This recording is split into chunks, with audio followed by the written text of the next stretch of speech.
Hola epicentristas, bienvenidos una vez más a nuestro programa. Y ya de fondo están observando ustedes imágenes que corresponden al bosquecillo de Purapura, que se encuentra precisamente en la zona de Purapura, gracias a las imágenes de el canal Dimensión Espectral. Estamos observando, por ejemplo, una de esas casas abandonadas que se encuentra en pleno bosquecillo de Purapura.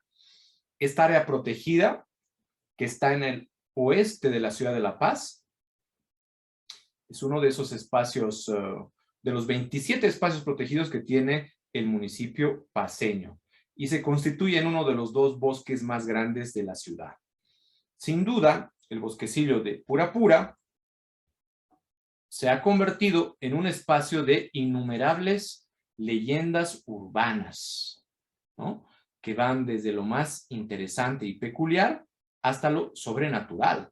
Una de esas leyendas, por ejemplo, es la que está asociada con la existencia de duendes y precisamente una de las más conocidas, la que menciona al dueño de la empresa Papaya Salvietti, quien habría fundado la fábrica tras una visita al bosquecillo, en la que se habría encontrado con un duende, el cual le concedió el deseo de prosperidad a cambio de que pusiera su imagen en la etiqueta de las botellas de las gaseosas. Un antiguo depósito de carbón que fue parte de la infraestructura de la estación de ferrocarriles y que posteriormente se convirtió en un depósito de almácigos para la plantación forestal, se conoce ahora como la Casa del Duende y estamos observando ahí en imágenes. La gran extensión del bosquecillo, pues, permite que también se desarrollen algunas actividades medio irregulares o raras, ¿no? Dentro de esos espacios rituales, por ejemplo, casi al terminar lo que es el mismo bosquecillo y en conexión con la autopista, se encuentra la Curva del Diablo. En otro momento, tal vez pasemos por ahí y te mostremos imágenes a propósito de aquello. Este es el bosquecillo de Purapura. El epicentro número 65 lo hemos denominado El muerto me ha hecho. ¿Y por qué hemos denominado el programa número 65 con ese título? ¿No? El título que le hemos puesto es El muerto me ha hecho. Porque precisamente esas son las palabras póstumas, unas de las últimas declaraciones, como estamos ya observando en el video que nos acompaña, una de las últimas palabras que mencionó Christopher Quispe Patton. Recordarás tú el anterior programa, el epicentro número 64, en el cual hablábamos precisamente sobre el bus del terror y yo te contaba la historia de ese famoso bus que estaba en Chonchocoro. Estas palabras emitidas por Christopher Quispe a propósito de lo que iban a ser sus últimas horas antes de que fuera torturado y por supuesto después que terminaron con su vida, se constituyen en las palabras póstumas de Christopher Quispe. ¿Quién era el que grababa estas declaraciones, estas últimas declaraciones de Christopher? Era el teniente Wilson P. ¿Quién es el teniente Wilson P? El acusado por el exgobernador de Chonchocoro, Miguel Zambrana, de ser el autor de la muerte de Christopher, alias el Bolívar. El teniente Wilson P. en la actualidad está detenido ahora en Patacamaya de forma preventiva. Y por lo que sabemos, la investigación todavía continúa y no se saben más detalles a propósito de quién sería el muerto del que hablaba Christopher Quispe. ¿Será el muerto alguno de los privados de libertad que estaba junto con él en el centro penitenciario de Chonchocoro y acabó con su vida? ¿O es el muerto alguno de los policías que estaban también precautelando, o más bien dicho, debían precautelar la vida de Christopher y de los otros internos? Y la pregunta más importante, ¿nos enteraremos algún momento de quién era el muerto del que hablaba Christopher Quispe?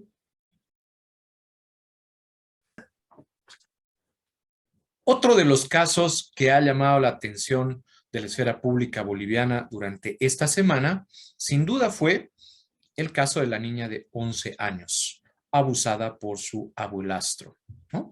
Este acontecimiento, este hecho noticioso, que en realidad se convirtió en un hecho noticioso cuando de repente debía haberse manejado desde otro tipo de cobertura mediática, pues estuvo en el escenario de la discusión ciudadana y se constituye en un tema muy sensible, tanto por la edad de la menor como por el mismo delito cometido.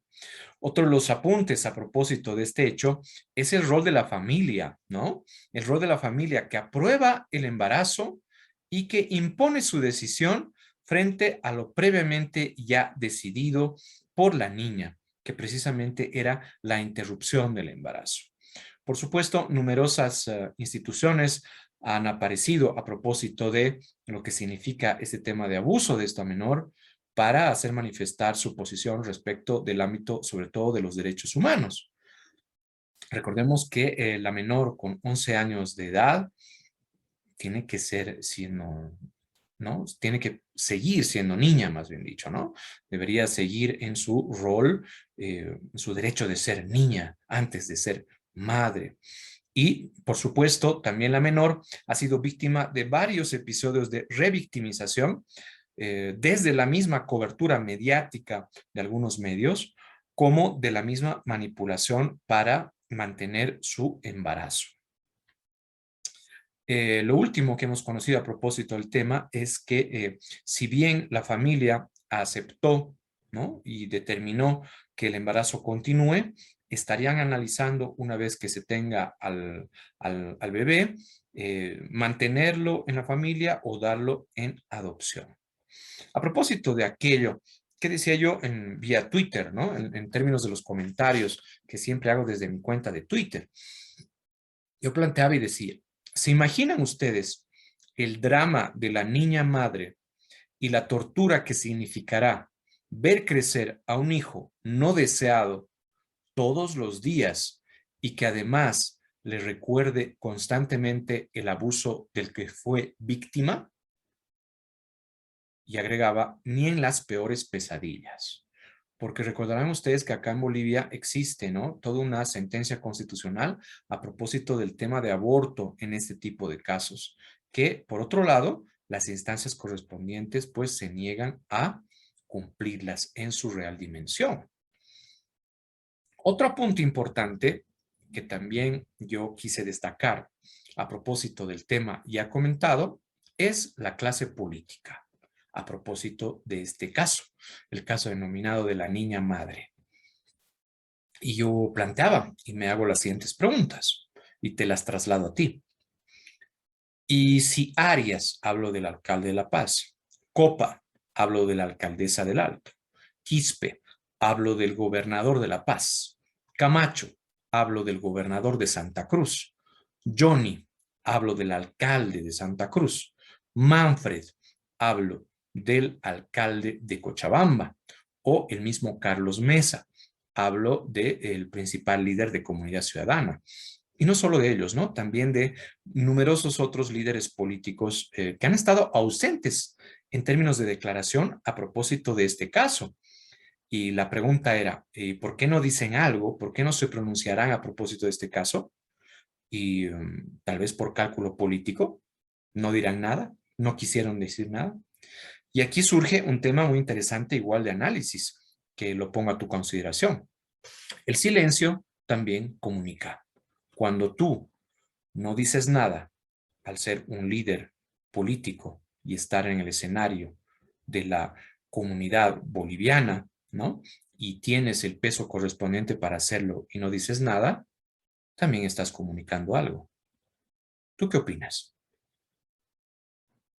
Y otro de los temas interesantes, dignos de destacar por por el contenido, fue el relativo a una nota publicada en Página 7, a propósito del vicepresidente David Choquehuanca.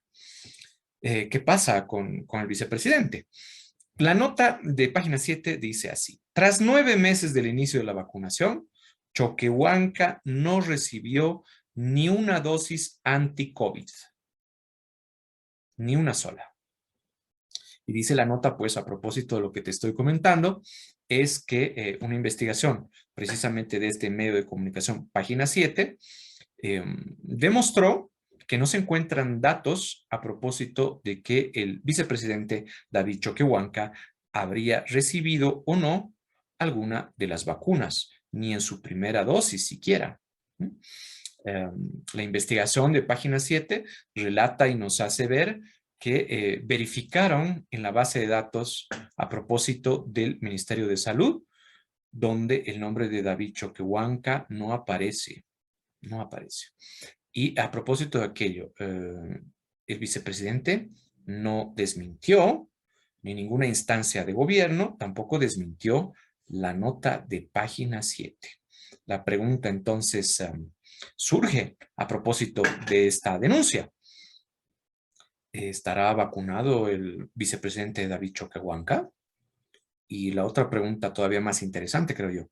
¿Por qué ni él ni nadie del gobierno sale a desmentir, ¿no? O a confirmar la denuncia que sale en Página 7? ¿Tú qué opinas? Otro de los hechos que llamó la atención durante estos últimos días fue el denominado caso Londras. Y en Bolivia, pues, pasan este tipo de episodios. ¿Qué ocurrió? Ocurre que se tomaron rehenes a casi 20 personas, entre periodistas, policías y civiles, en el municipio de Huarayos, en este sector denominado Londras. Y estos rehenes que fueron capturados durante varias horas, luego de ser liberados, pues mostraron estas imágenes que tú estás observando y lograron verificar que lo que pasa por este lugar, por este territorio, es nada más y nada menos que un episodio de ausencia de Estado, porque la policía tardó muchísimo en llegar hasta allá y más allá del tema del conflicto de intereses que existe a propósito del tema tierras y los avasallamientos que ocurren en Santa Cruz, las investigaciones dan cuenta de que hasta el momento no hay detenidos. Y llama también mucho la atención una fotografía que circuló de forma pública a propósito de la presencia del jefe departamental del INRA, ¿no? El Instituto Nacional de Reforma Agraria, que precisamente verifica el tema de las tierras a nivel nacional, en fotografías con los secuestradores, entre comillas, que también se habló mucho y se mencionó que eran parte de los interculturales que estaban por allá, por Santa Cruz. Lo último que sabemos es que a la fecha no existen detenidos. Las investigaciones de la policía a propósito del hecho continúan y si bien se habla de que estos, y se ha conocido, más bien dicho, que estos secuestradores, entre comillas, han aparecido sin sus capuchas, ¿no? Y haciendo mención a que lo acontecido simplemente era para dar un mensaje de miedo y que solo querían asustar a la gente que se acercaba por allá, termina siendo una construcción de la posverdad, ¿no? Muchos testimonios de los involucrados, en realidad de los secuestrados, dan cuenta que el hecho fue en otra dimensión. Y por supuesto, una vez más, el gobierno nacional está cuestionado a propósito de la investigación en este caso.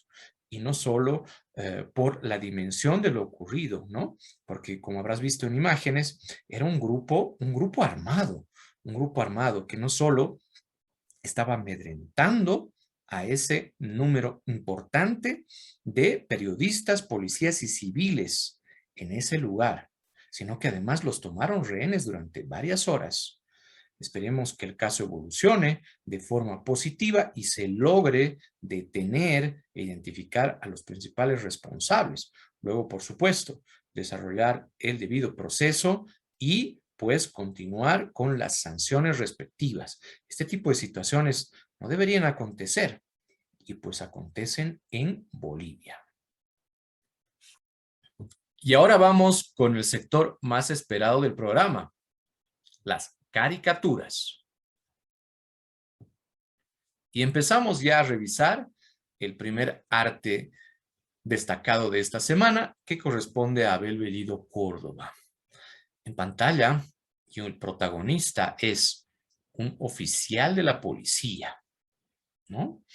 Que tiene su gorra, lo ves tú ahí, pero tiene una inscripción en la gorra que dice más. Y por detrás de él hay alguien que tiene una llave que intenta atornillarlo, y intenta quitarle la visibilidad a propósito de lo que ocurre en el escenario nacional. Y curiosamente, ¿no? Este visor que está acompañando a lo que intenta ajustar el personaje que está por detrás es de color azul. Es así como ve Avecor en la actualidad el rol de la Policía Nacional, tal vez relacionado con el caso que comentamos hace instantes. ¿Recuerdas tú el caso Londras?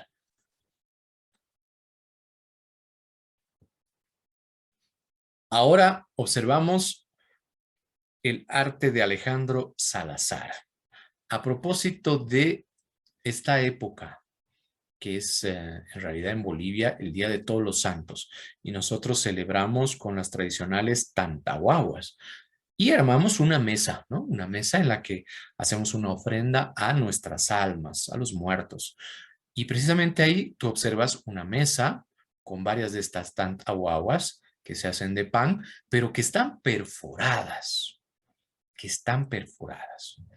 Y claro, tal vez estas tantahuahuas perforadas son las víctimas de Sacaba y de Sencata y de los hechos acontecidos el 2019. Es así como lo ve Alejandro Salazar.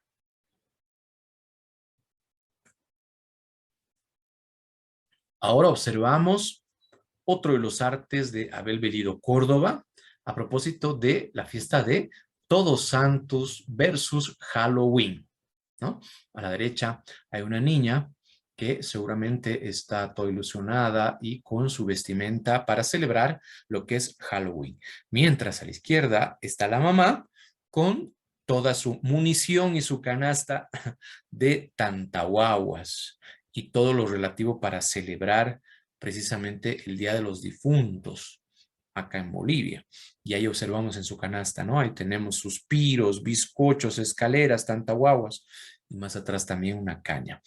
Y de repente lo que intenta mostrarnos Abel Bellido Córdoba es la diferencia generacional relativa a este sincretismo religioso del que nosotros también formamos parte, ¿no? Las generaciones más jóvenes acostumbradas a celebrar el Halloween y de repente las generaciones no tan jóvenes pues acostumbradas a celebrar la fiesta de Todos Santos. Y en realidad deberíamos tratar de entendernos los unos y los otros y no perder, por supuesto, nuestras tradiciones. La fiesta de Todos los Santos no debe desaparecer, debemos seguirla cultivando, lo que no significa que tampoco dejemos de lado lo que es la fiesta de Halloween.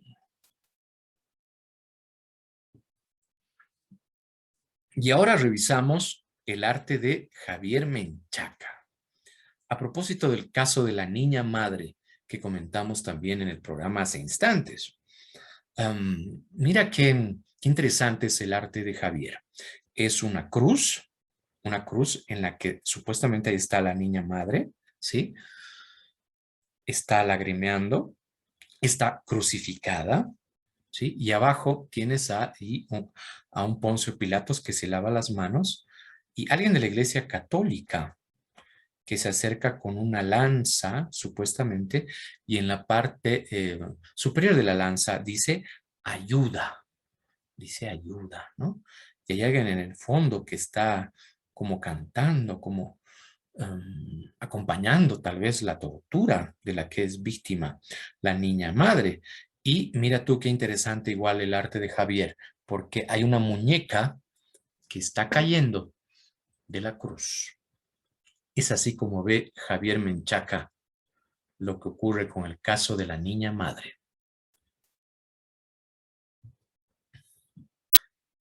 Y finalizamos con el arte de Alejandro Salazar. A propósito también del mismo caso de la niña madre. Y mira qué interesante es el arte de Alejandro Salazar. A la derecha tenemos a una niña, ¿sí? Una niña que está agarrando una muñeca entre sus brazos y está mirando asombrada, está mirando asombrada. ¿Por qué?